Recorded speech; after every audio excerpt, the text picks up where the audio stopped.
ఇప్పుడే country delight యాప్ని download చేసుకోండి. Download the country delight app now. నమస్తే రమగారు. నమస్తే జయ. రమగారు, మనకి దసరా పండుగ శరన్నవరాత్రులు చేసుకుంటాం. అయితే తెలంగాణ రాష్ట్రంలో బతుకమ్మ చేస్తారండి. తెలంగాణ రాష్ట్ర పండుగ కూడా అవును. చాలా చక్కగా అందరూ గుమిగూడి స్త్రీలంతా కూడా చక్కగా చేసుకునే పండుగల్లో బతుకమ్మ ఒకటి. అవును. దసరా శరన్నవరాత్రులు ఎలా చేస్తాము, ఎప్పటి నుంచి మొదలైంది అనే దానికి ఒక చరిత్ర ఉంది. బతుకమ్మకు సంబంధించి కూడా కొన్ని చరిత్రలు ఉన్నాయి కదా, వాటి గురించి ఒకసారి మాట్లాడుకుందామండి. మహాలయ పక్షాల చివరి రోజు పెద్దల అమావాస్య, పితృ అమావాస్య, మహాలయ అమావాస్య, ఈ ప్రాంతంలో పెత్రామాస అంటారు దాన్ని. పితృ అమావాస్య లేదా పెద్దల అమావాస్య, అమావాస్య రోజు నుంచే మన బతుకమ్మ పండుగలు మొదలవుతాయి. మీ అమావాస్య నాడే మొదలు పెట్టడానికి గల కారణం ఏమిటనేది నేను ఎక్కడ సెర్చ్ చేసినా నాకు తెలియలే. మామూలుగా అమావాస్య మనకు పనికిరాదు. అవునండి, దేనికి పనికిరాదు. మన ప్రాంతంలో అసలు లేదు. తెలుగు రాష్ట్రాల వాళ్ళు అమావాస్యని ఎప్పుడూ ఇదిగా చేసుకోరు. కానీ పెద్దలకి పెట్టుకునే అమావాస్యగాను, అమ్మని కూర్చోబెట్టే అమావాస్యగాను ఈ అమావాస్య చెప్తారు ఈ ప్రాంతంలో, తెలంగాణ ప్రాంతాల్లో. ఈ అమావాస్య రోజున పెత్రామాస రోజునే అమ్మవారిని ఏర్పరుస్తారు. ఈ అమ్మని ఏర్పరచడానికి విగ్రహము వ్యవహారము కాకుండా పువ్వులే ప్రకృతి ఆరాధనగానే కనపడుతుంది మనకి. మట్టితోటి బొడ్డెమ్మని చేస్తారు, గౌరమ్మని.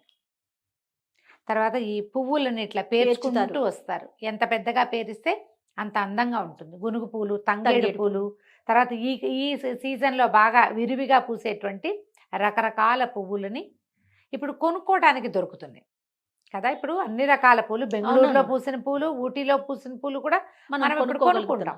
పూర్వకాలంలో ఏమిటి, ప్రాంతంలో పూసిన పువ్వులని పసుపచ్చ పువ్వులు ఎక్కువ. అవును. ఆ పసుపుకి అలంకారంగా కాంబినేషన్గా తెలుపు, ఈ తర్వాత ఏమో ఈ కనకాంబరం రంగు, అదే తమాషా రంగు వస్తాయి గునుగు పూలు. ఆ రంగు పువ్వులని, తెల్లటి పువ్వులని పెట్టి ఒక రంగు అది, ఒక రంగు ఇది, వీటిని పేర్చి మేరువులాగా ఇట్లా పైకి తీసుకొస్తే ఈ మేరువు అనగానే మనకు ఒకటి స్ట్రైక్ అవుతుంది, శ్రీచక్రం. అవునండి, ఇది ప్రాకృతికమైనదిగా చెప్పబడుతుంది. గౌరీ కూడా ఇప్పుడు మనం ఏ పండగలో అయినా సరే గౌరీ ఆరాధన చేస్తాం. ఏం చేస్తాం, పసుపుని బాగా కలిపి ఇట్లా కోపులాగా చేస్తాం, ఓ పసుపు బొట్టు పెడతాం 3 పక్కల. ఇది కూడా గౌరీ ఆరాధనే. అమ్మవారిని ఆరాధించే విధానాలలో ప్రాకృతికమైనది, ప్రకృతి సంబంధమైనది, కేవలంగా ఎవరైనా చేసుకోగలిగేది, మంత్రం తంత్రం వ్యవహారం ప్రాణప్రతిష్ఠ ఏమీ లేకుండా సంతోషంగా 4 పువ్వుల్ని చక్కగా పేర్చి అందులో అమ్మని భావించి ఆమెకి బోల్డ్ అంతా సేవ చేసి సంతోషపెట్టి ఆమెను మళ్ళీ నీళ్ళల్లో కలిపేసేయటమే ఈ పండగగా కనపడుతుంది. దీనికి ఏం చేస్తారు, ఇది స్త్రీల పండుగగానే కనిపిస్తుంది ఎక్కువగా. ఈ పువ్వులను పేర్చటము తొలి రోజు నుంచి ఆ చుట్టూతా స్త్రీలందరూ ఒక చోట చేరి సామూహికంగా ఆమెను ఆటపాటలతోటి గౌరీదేవిని అలరిస్తారు. రోజుకొక నైవేద్యం చొప్పున సమర్పిస్తారు. ఇది పెద్ద పెద్ద ప్రాంత వ్యవహారంగానూ ఉంటుంది. వేల మంది ఒకే చోట గుమిగూడి చేసుకుంటారు. ఒక లైన్లో, ఒక వీధిలో ఓ 10 ఇళ్ల వాళ్ళు ఉంటే 10 ఇళ్ల వాళ్ళు కలిసి చేసుకునేది గాను కనపడుతుంది. కుల విచక్షణ లేదు, అందరూ చేసుకునేదే. ఇందులో మంత్రతంత్రాల వ్యవహారం ఏం లేదు కదా. అవును, సులువు. చక్కగా అలంకరించుకుని అమ్మవారిని చక్కగా అలంకరించి శక్తి కొలది, ఇది ప్రసాదాలు నివేదనలు కూడా పెద్ద పెద్దవి కాదు, సింపుల్వి. ఓ రోజు అటుకులు పెడతారు, ఒక రోజు అట్లు పోసి పెడతారు, ఓ రోజు ముద్దపప్పు, చప్పిడి పప్పు అని పెడతారు, ముద్దపప్పు అని పెడతారు. తర్వాత ఏమో మలీదా అని ఒక ప్రత్యేకమైనది, గోధుమ చపాతీలు చేసి చపాతీలని కాల్చేసిన తర్వాత చక్కగా గ్రైండ్ చేసి మెత్తటి దంచి దాంట్లో బెల్లము అవి కలిపి లడ్డూలు చేస్తారు. తర్వాత ఈ జొన్నలతోటి, సజ్జలతోటి, సజ్జపిండి, జొన్నపిండి వాటితోటి చేసి పెడతారు. ఖరీదైన నైవేద్యాల వ్యవహారం అసలు కనపడదు, సింపుల్గా చేస్తారు. బియ్యపిండితో వేపకాయలు చేసి వేయించి వేపకాయల బతుకమ్మంటారు. ఈ మధ్యలో ఈ 8 మొత్తం 9 రోజుల పండుగ. పెత్తరమావాస్య నుంచి మొదలుపెట్టి దుర్గాష్టమి దాకా గౌరీ ఆరాధన చేసుకుంటారు. దుర్గాష్టమి నాడు ఆమె దుర్గారాధన మొదలు పెట్టుకుంటారు. ఈ అమ్మవారిని ఆ రోజు సాగనంపేస్తారు. మధ్యలో పంచమి నాడు అలిగిన బతుకమ్మని, ఆ రోజు అసలు బతుకమ్మకి ఏమి నివేదన చేయరు, అలంకారం చేస్తారు అంతే. ఆ రోజు ఏం తినదు ఆవిడ. మధ్యలో ఓ రోజు ఉపవాసం ఉంటుంది, అలిగిన బతుకమ్మ అంటారు. ఇట్లా అటుకుల బతుకమ్మ, అట్ల బతుకమ్మ, నానేసిన బియ్యం, నానబియ్యం బతుకమ్మ, వేపకాయల బతుకమ్మతో పేర్లతోటి సద్దుల బతుకమ్మ అంటారు. తర్వాత ఏమో ఎంగిలి పూల బతుకమ్మ మొదటి రోజు. అవును. ఇట్లా వరుసగా అమ్మ రోజు రోజు పేర్చే అమ్మకి ఒక పేరు, ఒక ప్రత్యేక నివేదన. అలంకరణ మాత్రం పువ్వులే, చక్కగా కొత్త కొత్త పువ్వులతోటి అలంకారం చేస్తారు. చివరికి అమ్మని సాగనంపుతారు. ఈ బతుకమ్మని సాగనంపేటప్పుడు మట్టితోటో పసుపుతోటో బొడ్డెమ్మని చేసి ఆమెను కూడా పంపిస్తారు. ఇది కాస్త అటు ఇటుగా మనకి ఎట్లా కనపడుతుంది అంటే గొబ్బిళ్ళ వ్యవహారం లాగా కనిపిస్తుంది. గొబ్బిళ్ళు చేస్తారు మామూలుగా. నెల రోజులు ధనుర్మాసంలో గొబ్బిళ్ళు పెడతారు. ఒకరోజు సందె గొబ్బిళ్ళని ఈ గొబ్బి దేవిని పెడతారనమాట. సందె గొబ్బిళ్ళు గొబ్బెమ్మని పెట్టడము. తర్వాత ఈ ఒక పీట మీద పెట్టి చుట్టూతో ఆడపిల్లలు ఆడుతూ పాడుతూ చప్పట్లు కొడుతూ గౌరీ ఆరాధన అదొక చిత్రమైన ఆరాధన అనమాట. గోపి అనగానే మనకేమిటంటే మన గోదాదేవిని ఆరాధించినట్టుగా. ఒక కన్య భగవంతుడిని ప్రేమించి వివాహం చేసుకునే కథ చెప్పుకుంటాం అప్పుడు మనం. అవునండి. ఆమెని ఆరాధనలో భాగంగానే అది చేస్తారు. భగవంతుడు భక్తుడు అని ఓ తల్లి గొబ్బెమ్మ, ఓ పిల్ల గొబ్బెమ్మ, పెద్ద గొబ్బెమ్మ రంగనాథుడు, చిన్న గొబ్బెమ్మేమో గోదానాయకి రంగనాయకి గోదాదేవని. ఇలా అది ఎట్లా చేస్తామో ఇంచుమించుగా ఇది కూడా అట్లాంటిదే. అయితే ఇప్పుడు తెలంగాణ రాష్ట్ర ఆవిర్భావం తర్వాత దీన్ని రాష్ట్ర పండుగగా చేశారు. ఖండాంతరాలకి కూడా వ్యాప్తి చెందింది. అప్పుడు కేవలము ఈ ప్రాంతంలో మాత్రమే, ఊళ్ళల్లో మాత్రమే, టౌన్లలో ఏదో కొద్ది మంది వాళ్ళు కలిసి చేసుకునేటట్టుగా ఉండేది. ఇప్పుడు ఈ ఖండాంతర ఖ్యాతి రావటంతో అమెరికాలో కూడా బతుకమ్మలే. అమెరికాలో బతుకమ్మ ఉంది, రష్యాలో మా ఇండియన్స్ ఉంటే, ఏ ప్రాంతాల్లో ఉంటే ఎక్కడ తెలంగాణ ప్రాంతవాసులు ఉంటే అక్కడ బతుకమ్మ. ఈ ఆరాధన ఏముంది? పుష్పాల పువ్వులు పేర్చటము, పాటలు పాడటము, అమ్మని సంతోష పెట్టడమే కదా బాజా భజంత్రీలతోటి. ఈ బాజా భజంత్రీలతో చేసేది అందరూ మాలాంటి వాళ్ళు కూడా, ఫ్రెండ్స్ వాళ్ళు వీళ్ళు ఉంటే, స్నేహితులు చుట్టుపక్కల వీళ్ళందరూ ఆడుతుంటే మనం కూడా ఏముంది ఒక ప్రసాదం చేసి పట్టుకెళ్ళటం, మనం కూడా ఆరాధనలో పాల్పంచుకోవటం. ఇది ఏంటంటే పూర్వము దాదాపుగా ఒక 1000 సంవత్సరాల నుంచి ఉన్నది. అప్పుడు ఈ తెలంగాణ ప్రాంతం అంతా వేరే జనాల కాళ్ళ కింద పడి నలిగిపోతూ ఉండేది.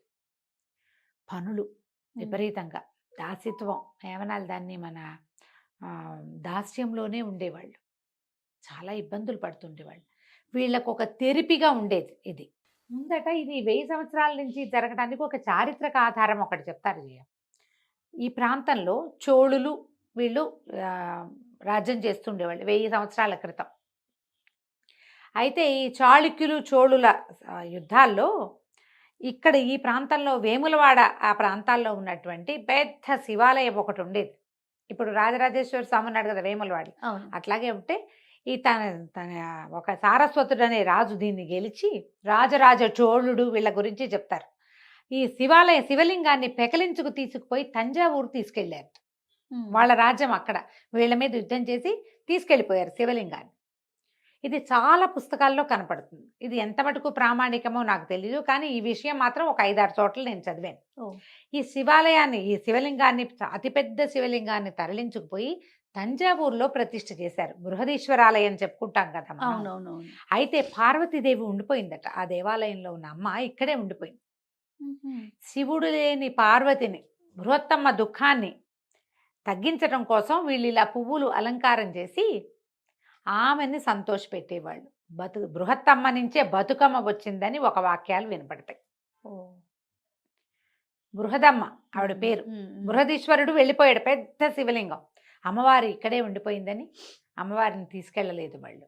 అందుకని ఆమె దుఃఖాన్ని తీర్చడానికి ఇలా 9 రోజుల పాటు పువ్వులతోటి అలంకారం చేసి, అవి ఎట్లాట 2 మేరుగులుగా చేసేవాళ్ళట. ఇట్లా మట్టితోటి పైకి చేసి శివుడు పార్వతి అర్ధనారీశ్వర తత్వాన్ని ప్రతిబింబించేలాగా ఆ రెండింటినీ కలుపుతూ పువ్వులు చుట్టి ఆమె కోసమని ఈ అర్చన చేసేవాళ్ళని ఒక మాట ఉన్నది. అయితే క్రమంగా ఏమైంది, మనం ఇది వచ్చే దొరలు ఇక్కడంతా వచ్చే రజాకార్ల మూమెంట్లు వాటి ముందంతా కూడా ఈ ప్రాంతాల్లో ఏంటంటే విపరీతమైన దాస్యాలు ఉండేవి. ఒకళ్ళు ఒక 10 రూపాయలు అప్పు చేస్తే వాళ్ళ జీవితం అంతా వాడు అక్కడ వాళ్ళ దగ్గర గడిలో పనిచేయాల్సిందే. వాళ్ళ కాళ్ళ కింద పడి నలిగిపోయేవాళ్ళు, అన్ని రకాలుగాను వాళ్ళని వాడేసేవాళ్ళు, తరతరాలుగా వాడేవాళ్ళు పాపం. అయితే ఈ జరుగుతున్న క్రమంలో వీళ్ళకి కొంచెం ఒక సంతోషకరమైన వ్యవహారం కోసం ఎక్కువ ఖర్చు లేని ఈ పండుగ విధానం మొదలుపెట్టారని చెప్తారు. ఆ పువ్వులు అవి చూసి అమ్మవారిని కీర్తిస్తూ ఒక పండగ చేసుకోవడానికి ఆట విడుపుగా ఉండేదని అదే చెప్తారు. ఇప్పుడు జొన్న కంకులు ఫుల్గా కంకులు పోసుకొని ఉంటాయి, పైగా ఈ వర్షాకాలం కదా ఇది, వర్షం వెళ్ళి ఇలా శరత్కాలం వచ్చేసరికి అదేగా ఇప్పుడు మనం శ్రావణ భాద్రపదాలు వర్ష వర్షాకాలం. ఋతువు, ఇక ఊరంతా ఆకుపచ్చగానే ఉంటుంది. ఈ గునుగు పువ్వులు, గేదంగి పువ్వులు, తర్వాత ఏమో ఈ తంగేడు విపరీతంగా పుష్పించి ఉంటాయి. ఆ పుష్పించిన వాటిని చూస్తే గౌరీదేవిని కనపడుతున్న పసుపు పచ్చదనంలో పచ్చటి పువ్వులు, ఆ పసుపు పువ్వులని పేర్చి ఈ రకంగా గౌరీ ఆరాధన చేయటం అనేది మొదలుపెట్టి ఉండొచ్చు. ఎంత కాదన్నా ఇది బతుకమ్మ పండగ 1000 ఏళ్ల నుంచి చేస్తున్నారట. తర్వాత ఇక్కడ ఏమయ్యేదట, ఈ పిల్లల్ని ఎక్కువ మంది ఆడపిల్లలు పుట్టినా కూడా ఆడపిల్లలు వాళ్ళ చేతుల్లో వీళ్ళ చేతుల్లో దొరికిపోవటమే కదా, దాంతో సూసైడ్ చేసుకునేవాళ్ళు, పిల్లల్ని చంపేసేవాళ్ళు. దుఃఖం, ఈ పోగొట్టుకునే దుఃఖం చిన్నది కాదు చూడు. అవును కదండి. అందుకని చావద్దు, బతికుండమని బతుకమ్మ బతుకమ్మ అని బతకమని ఇట్లా పూజ చేసుకునేవాళ్ళు. ఈ బతుకమ్మ పండగ కోసం వేరే ఊళ్ళకి వెళ్ళిపోయిన ఆడపిల్లల్ని కన్నవారింటికి తెచ్చుకునేవాళ్ళు. ఇందులో పెద్ద హడావిడే ఉంది, చక్కగా అందరూ కలిసి పాఠాపద్యం పాడుకోవటమే కదా. స్త్రీల కష్ట సుఖాలు, పువ్వులు వాటి సౌందర్యము, అమ్మవారు ఆమె యొక్క దయ, పాటల్లో అవే ఉంటాయి. తలా ఒక్క పువ్వు వేసి తీరొక్క పువ్వు వేసి అంటారు, అంటే రకానికి ఒక పువ్వు చొప్పున ఒక వరసలు వరసలుగా పేర్చుకోవటం, పేర్చి తేలికగానే పూజ చేసుకునేవాళ్ళు. ఇప్పుడు క్రమంగా ఏమైందంటే తెలంగాణ సంపన్న రాష్ట్రంగా మారింది, అందరికీ పండగ చేసుకునే అవకాశం లభించింది. మనం సామూహికంగా పండగ చేసుకుంటున్నాము. వీడు ఎక్కడ కుదిరితే అట్లా చేస్తాం. చక్కగా అందరూ ఆడపిల్లలు అలంకారాలు చేసుకుని పుట్టిళ్ళకి వచ్చి, కోడళ్ళు ఉంటారు, కోడళ్ళు వాళ్ళ పుట్టింటికి వెళ్తే కూతుళ్ళు మన ఇళ్ళకి వస్తారు కదా, అందరూ కలిసి ఒకే చోట ఈ పండుగను జరుపుకోవటం ఆనవాయితీగా కనపడుతుంది. చుట్టుపక్కల ఇళ్లలో ఎవరైనా చేస్తే మీరు కూడా ఒక అడుగేసి ఒక దండం పెట్టుకోండి, అంతే కదా. మనం ఈ విధానం అంతా చేయలేకపోవచ్చు, మనకు రాదు, మన ప్రాంతాలకి రాదు, కొన్ని ప్రాంతం వాళ్ళకి రాదు, కొంతమంది చేస్తారు ఆ పండగ. ఆ పండగ చేసేటప్పుడు మన స్నేహితులు చేసుకుంటున్నప్పుడు మనం కూడా ఒక గౌరీదేవి పూజ తప్పిస్తే ఇంకా అందులో ఇంకా వేరేదేది లేదు. ఒక నమస్కారం చేసుకుందాం. బతుకమ్మకి జై. రైట్. నమస్తే రమ్య గారు. నమస్తే జై.